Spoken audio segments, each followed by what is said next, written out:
Recording in progress. Is that on the right one though? Okay, go next. One more slide.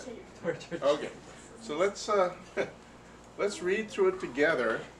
Again, it always helps to hear it in your ears as well as see it with your eyes and practice saying it with your mouth. This is how you get it in your brain and into your heart. Who has believed what he has heard from us, and to whom has the arm of the Lord been revealed? For he grew up before him like a young plant, and like a root out of dry ground. He had no form or majesty that we should look at him, and no beauty that we should desire him. He was despised and rejected by men, a man of sorrows and acquainted with grief. And as one from whom men hide their faces, he was despised, and we esteemed him not. You go next. Surely he has borne our griefs and carried our sorrows. Yet we esteemed him stricken, smitten by God, and afflicted. But he was pierced for our transgressions. He was crushed for our iniquities. Upon him was the chastisement that brought us peace, and with his wounds we are healed. All we like sheep have gone astray. We have turned everyone to his own way, and the Lord has laid on him the iniquity of us all. Go next. Computer person, next. Okay, good. He was oppressed and he was afflicted, yet he opened not his mouth. Like a lamb that is led to the slaughter, and like a sheep that before its shearers is silent, so he opened not his mouth.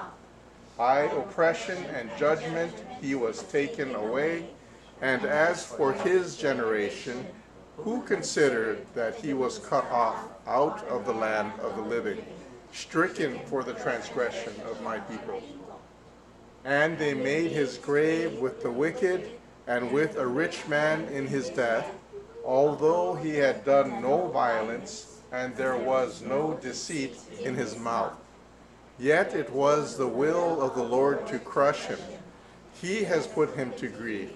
When his soul makes an offering for guilt, he shall see his offspring. He shall prolong his days. The will of the Lord shall prosper in his hand. Out of the anguish of his soul he shall see and be satisfied. By his knowledge shall the righteous one, my servant, make many to be accounted righteous, and he shall bear their iniquities. Therefore I will divide him a portion with the many, and he shall divide the spoil with the strong, because he poured out his soul to death, and was numbered with the transgressors. Yet he bore the sin of many, and makes intercession for the transgressors.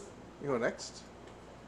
Okay, so let's see if we can do the whole thing with help, and then without, if you want to try. Oh. Everyone want to stand up here and do the whole thing? Yeah, you're welcome. Who has believed what he has heard from us, and to whom has the arm of the Lord been revealed? For he grew up before him like a young plant, and like a root out of dry ground. He had no form or majesty that we should look at him, and no beauty that we should desire him. He was despised and rejected by men, a man of sorrows and acquainted with grief, and as one from whom men hide their faces, he was despised, and we esteemed him not. Surely he has borne our griefs and carried our sorrows. Yet we esteemed him stricken, smitten by God, and afflicted. But he was pierced for our transgressions. He was crushed for our iniquity. Upon him was a chastisement that brought us peace, and with his wounds we are healed. All we like sheep have gone astray. We have turned every one to his own way, and the Lord has laid on him the iniquity of us all. He was oppressed and he was afflicted, yet he opened not his mouth. Like a lamb that is led to the slaughter, and like a sheep that before its shearers is silent, so he opened not his mouth. By oppression and judgment he was taken away. And as for his generation, who considered that he was out of the land of the living, stricken for the transgression of my people? And they made his grave with the wicked, and with a rich man in his death, though he had done no violence, and there was no deceit in his mouth.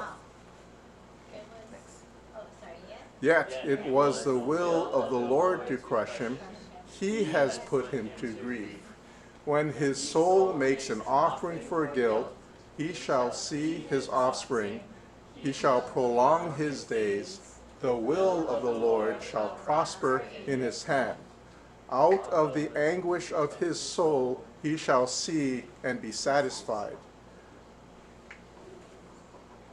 By his knowledge shall the righteous one, my servant, make many to be accounted righteous, and he shall bear their iniquity. Therefore I will divide him a portion with the many, and he shall divide the spoil with the strong, because he poured out his soul to death and was numbered with the transgressors. He bore the sin of many and makes intercession for the transgressors. All right, so we have at least the structure. We have something, I guess, to begin. It's a lot. It's long, right? It takes a long time to say all the words. A whole chapter, Isaiah 53. I think it's worth memorizing. We use our minds to memorize all kinds of worthless things that we won't care about in eternity, but we will care about this verse in eternity. For the next billion years, trillion years, for all eternity, this verse will mean something. And it will be glorious and wonderful, and we will see more and more riches in it. So it is worth our time and effort. Yeah. It is certainly worth our time and effort. It takes a lot of time and effort, though. So today, was it Friday? I went to work. I go to work at 6:30. I see patients at 8:30, but I have hundreds of labs, x-rays, hospital reports, specialist reports, drug refills, all these things got to be done. So I go in an hour and a half before I actually see patients, just to start and all that. The computer wasn't working. So, you know, you could be upset about things like that, but I just worked on memorizing this. I mean, that's you know, when you're standing in line and it's really a long line at Costco or something, it takes 10, 15 minutes to get through. You can be, you know, look up your, you know, hopefully in your phone you have, you know, the shorthand thing. You can practice it, or you can look at the actual verses and try to recite it. So we have ample time. There's no excuse for. No one has time to memorize the Bible. That's ridiculous. We have tons of time. It's what is worthwhile to us. What do we spend our time doing? What do we? How do we use the time? We can use the time. We could be praying for other people when you're standing in line. When you're driving, I wouldn't recommend looking at your looking at your thing, but you could try saying it out loud. You know, from the beginning, if you know the first half. Hopefully by now we've got the first half down pretty good, right? It's the second half. It's probably a little rough because it's longer and harder, I think. The words are more awkward to me in the second half. It's kind of strange, anyway. But that has to do with the way Hebrew is written, I guess, and their idioms and things. When you translate it to English, it sounds a little awkward, but that's okay. It's again worth memorizing. I wanted to talk today about this portion of Isaiah 53. By oppression and judgment he was taken away. As for his generation, this is a question now. As for his generation, those who were living in his time, who considered that he was cut off out of the land of the living, stricken for the transgression of my people? Those who were watching him being crucified, none of them understood what was happening, that Jesus was dying for them, that he was suffering for them. He was cut off out of the land of the living. He died. Some people would argue that, well, Jesus didn't rise from the dead. He never died. That he appeared to be dead on the cross, and that he swooned and passed out, but was not actually dead. And since they didn't break his legs, he wasn't really dead. We know that's ridiculous. That the Roman soldiers are experts in killing people, right? That's what they do all day long. They know a dead person from a living person. They pierced his side with a spear. He was definitely dead. He was cut off out of the land of the living, and not for his own sins, but for the transgressions, the sins of his people. And they made his grave with the wicked. and with a rich man in his death. So he died with two thieves on the cross, two murderers probably. Generally, it was people who were insurrectionists, people who were rebelling against the Roman rule that were crucified. They wanted to give those people the worst possible death to make them an example, so nobody would dare to try to fight the Romans and rebel against them. So they make this public, humiliating, horrible death of crucifixion for them. So he was numbered with them. And they made his, and with a rich man in his death. So we'll talk about how he was buried. We'll talk a bit about burial customs at that time, because you guys are all really interested in how the Jews buried their dead back 2,000 years ago. We will actually get kind of into that. Although he had done no violence and there was no deceit in his mouth. So he had committed no crime. There was nothing that he did deserving of death. Even Pontius Pilate had admitted that, and there was no deceit in his mouth. He never lies. God does not lie. Can we go to the next slide? So this is the account from Matthew 27. There were also many women there looking on from a distance who had followed Jesus from Galilee, ministering to him. Among whom were Mary Magdalene, Mary the mother of James and Joseph, and the mother of the sons of Zebedee. So there are these women that they name in particular several different Marys, and Mary, the mother of Jesus, is there. When it was evening, there came a rich man from Arimathea named Joseph, who was also a disciple of Jesus. He went to Pilate and asked for the body of Jesus. Then Pilate ordered it to be given to him, and Joseph took the body and wrapped it in a clean linen shroud and laid it in his own new tomb, which he had cut out of the rock. And he rolled a great stone to the entrance of the tomb and went away. So this is a Sabbath day. They don't have time to do all of the usual preparations. They had to kind of hurriedly put him in, wrap him up quickly, put him in. It says in John that he and Nicodemus had put some aloes, 70 pounds of spices around him also, but this is not the full treatment you usually give to a body because they had to do it in haste because of the Sabbath. Let's see, and laid him in his new tomb, which he had cut in the rock. So this is a brand new tomb. It hadn't been used. We'll talk about how these tombs are reused a bit later. And he rolled a great stone to the entrance of the tomb and went away. Mary Magdalene and the other Mary were there, sitting opposite the tomb. Let me go to the next. Now after the Sabbath, toward the dawn of the first day of the week, Mary Magdalene and the other Mary went to see the tomb. And behold, there was a great earthquake, for an angel of the Lord descended from heaven and came and rolled back the stone and sat on it. His appearance was like lightning, and his clothes white as snow. And for fear of him, the guards trembled and became like dead men. But the angel said to the women, "Do not be afraid, for I know that you seek Jesus, who was crucified. He is not here, for he has risen, as he said. Come see the place where he lay. Then go quickly and tell his disciples that he is risen from the dead, and behold, he is going before you to Galilee. There you will see him. See, I have told you." So the stone is rolled away. The place where Joseph had laid his body, they could see it was empty. There's no body there because he is risen. He is not there. So they went and saw these things and reported to the disciples. We know then that Peter and John goes running over to the tomb and see for themselves that he's not there. They see the burial things, wrappings that is laid there. But he is not there. And then Mary Magdalene sees Jesus himself and talks to her, but that's not in Matthew. So we'll stop there. I want to talk a bit about how what the Jews do when at the time when people died. We know from the days of Abraham, right? Burial places are very important. It matters how the Jews had a very strong ideas about how you treat bodies. They're not like Asians who kind of burn them up into dust and are less concerned about preserving the bones and bodies. If you believe then that the God is going to resurrect you, I guess you care more about your earthly remains, although God can take even bits of dust that are spread out over the ocean and bring it back together if he wants to. God can do all things. But in the time of Abraham, remember when Sarah died, remember what happened? God had promised Abraham all this land, but he didn't own any at that time. He was traveling from place to place, living in tents with his herds. He did not own land at that time. No one would consider it any land that he was on his. But he had to secure a place to put Sarah's body and in his own body. So he bought the cave of Machpelah from the Hittite Ephron, right?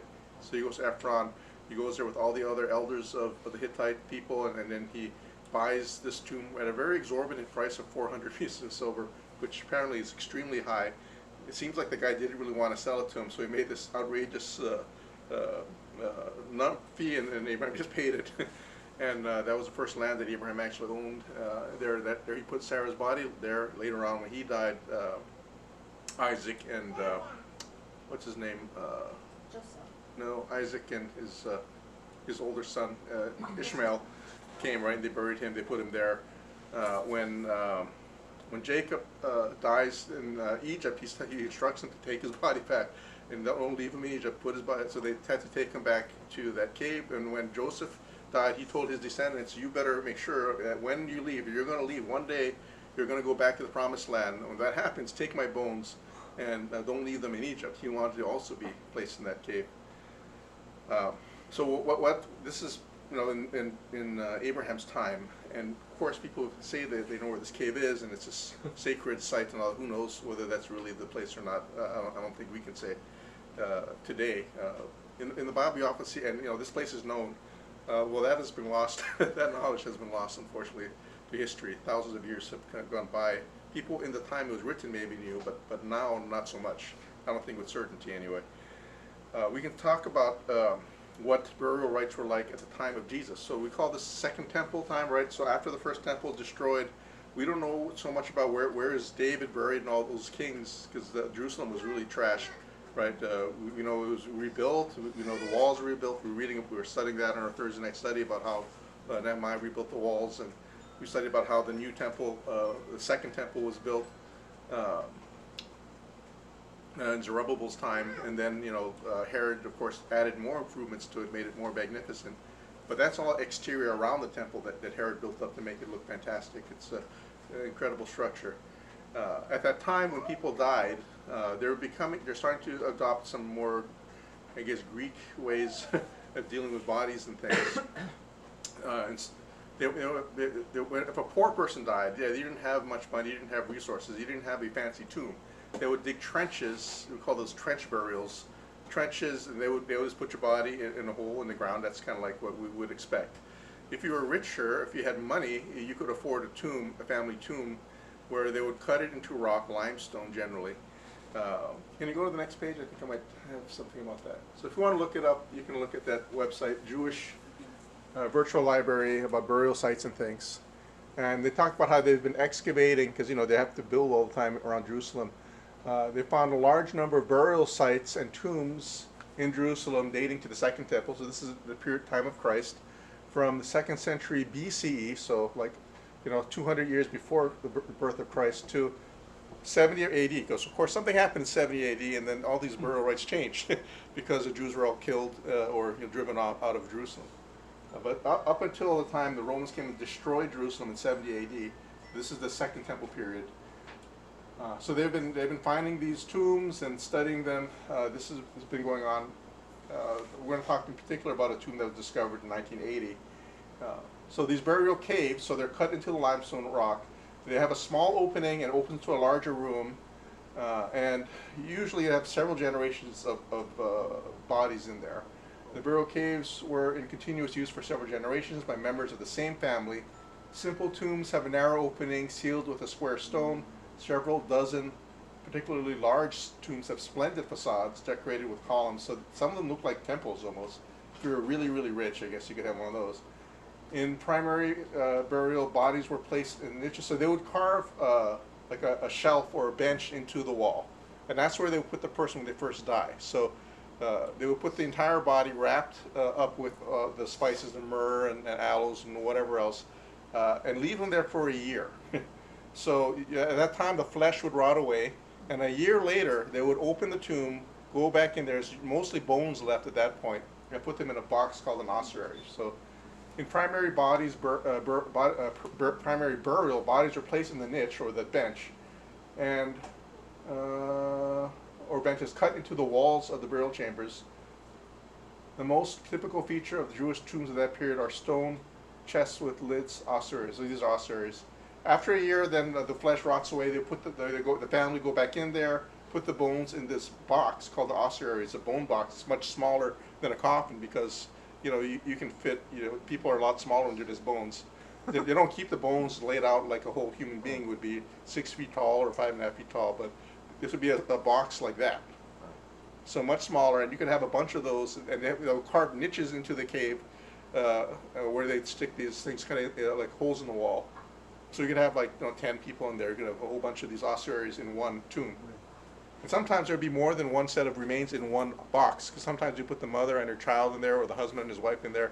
Depends on how much money you have to make more boxes, because they're not cheap, right? To have someone carve out one of these boxes. So these ossuaries then, sometimes, more often than not, they had nothing written on it, because the people knew, that's Grandpa's bones, that's Grandma's bones. They don't need to have things. They don't carve. Oh, he was born this year, died that year. If anything, if they have anything on it, it just has their name. Sometimes you may say son of so and so, but that's really about it. So when Jesus was put in the tomb, they put him on that shelf. It's a brand new cave. There's no dead bodies in there. There's only him. He's on the shelf. And then on the third day, when the earthquake comes and the stones rolled away, he's not on the shelf, right? That's where Joseph or Arimathea had laid him, but he's not there because he had risen. And in John, I think it says the two angels were sitting on that ledge.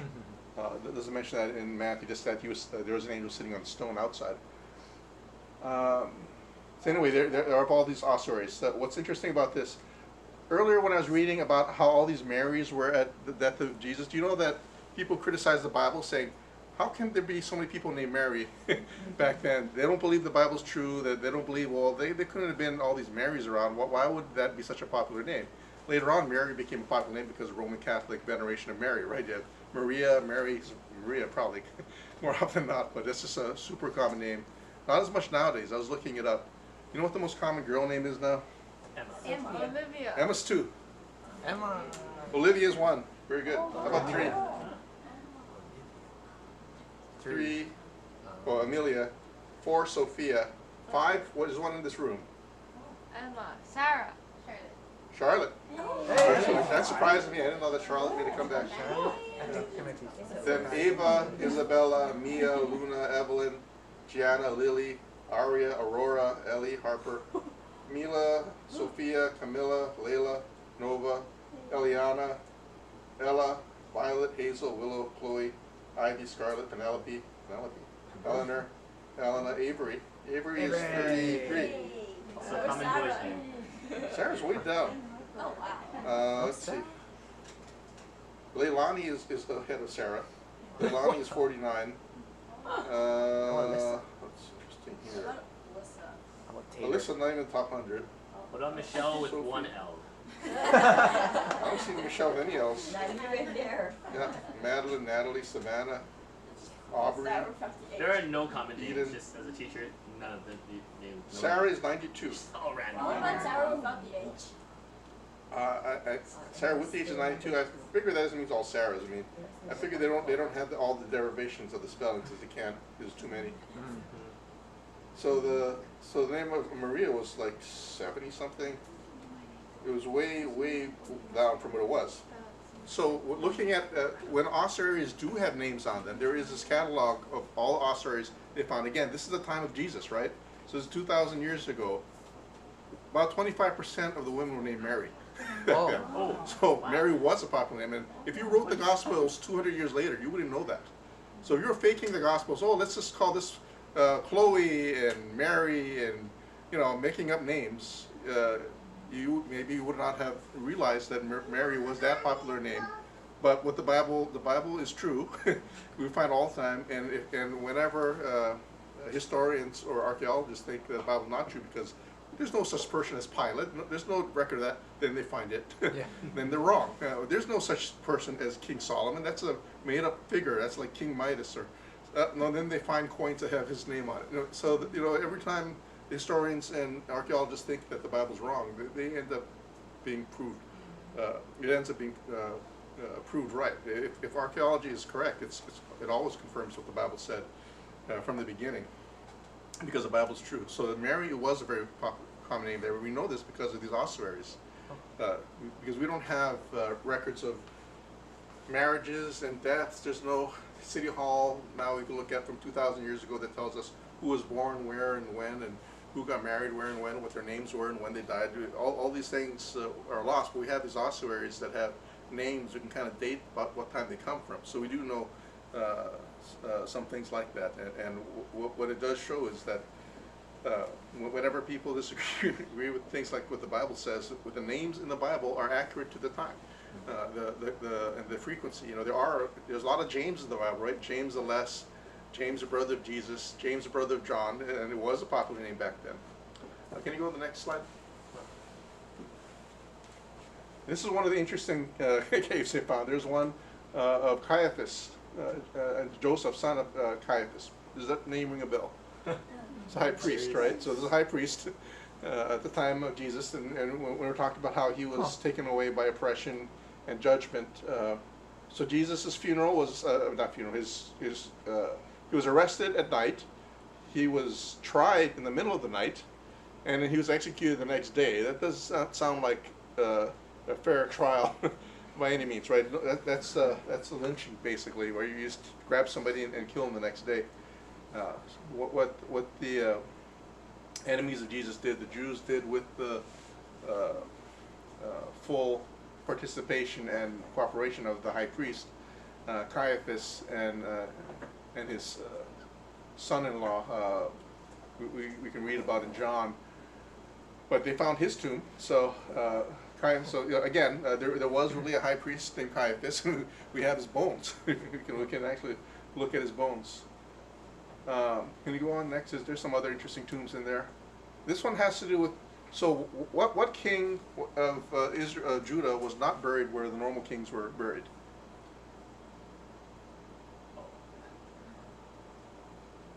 So, you know, David is buried. We don't know where David's tomb is. We don't have Solomon's tomb.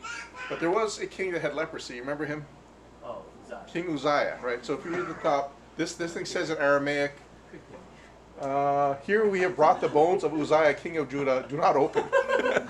So he was outside because he was a leper. They couldn't put him. You know, so lepers are unclean. They're kind of outside the camp, right? So they didn't put him where they put the usual kings. So they had a separate burial place for him. And then when they did some sort of at some point the city grew, and they needed to move his body, his bones, his remains. So they made a new place for him further outside of Jerusalem, and that new place was found, and they found this inscription there because they already had to move him once. They didn't have to move him again because they found this because they were excavating to build more. So poor Uzziah's bones have been moved more than once, but at least he's recognized as who it is. This is a big deal. This guy's important. Do not mess around with his remains. Can you go to the next? So this is kind of what they look like. These kind of limestone or stone sort of boxes with a lid. So you put the bones in there, and then if, say, the husband or wife dies, you put them in there with them. If you have money, you can make separate ones for them, great. If you don't, then you would end up putting multiple people in the same box. And again, you have to be kind of rich to have this to begin with, because poor people just stick their remains in the ground. I mean, the trench burial is way more common. Can you go to the next? On their own property or a graveyard? Probably not, because you're probably not where you're going to be planting food and things. It's very unclean, right? Dead bodies are very unclean to the Jews. So you're ritually unclean when you go and touch all the bones and all that, but you do it a year later and you have to go through the purification ritual. This is one interesting one where they found this bone box that says, James, son of Joseph, brother of Jesus. And people wonder if it's real or somebody put a spurious mark on it, because you can find lots of paintings that say Picasso or Pablo on them that aren't real. Did somebody do that, or is this really? Maybe this really is the bones of James, the brother of Jesus, or half brother of Jesus. Wow. So this is a famous one called the James Ossuary. Can you go to the next?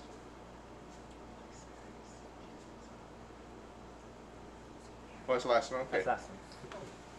So next week I'm going to talk about James Cameron was an executive producer of this movie that says they found the bone box of Jesus of Nazareth, the son of Joseph, and they made this whole movie about it. I'll talk about that. Yeah, and James Cameron is an atheist. Oh.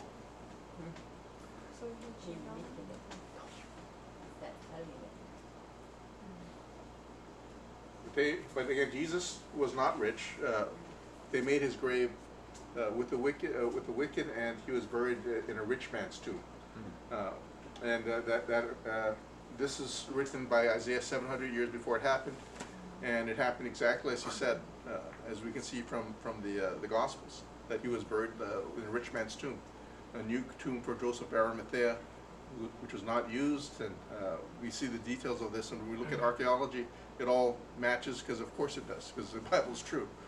If archaeology doesn't match up with what the Bible says, the archaeology is faulty, and it will need to be amended.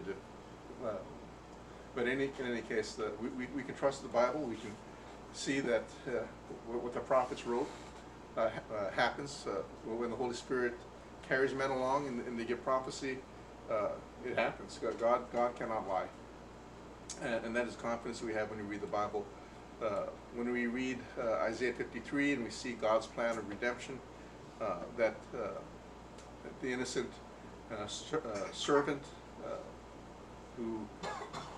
by whose wounds we're healed, who is pierced for our transgressions, he dies, it's quite clear, but yet he lives again, yet he sees his offspring.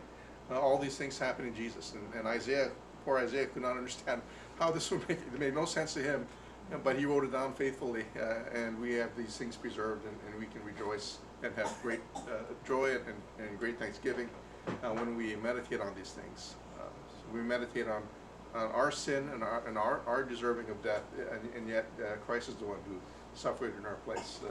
That should give us great joy. And hopefully we would want to share that joy with other people. That is why we why we study these things.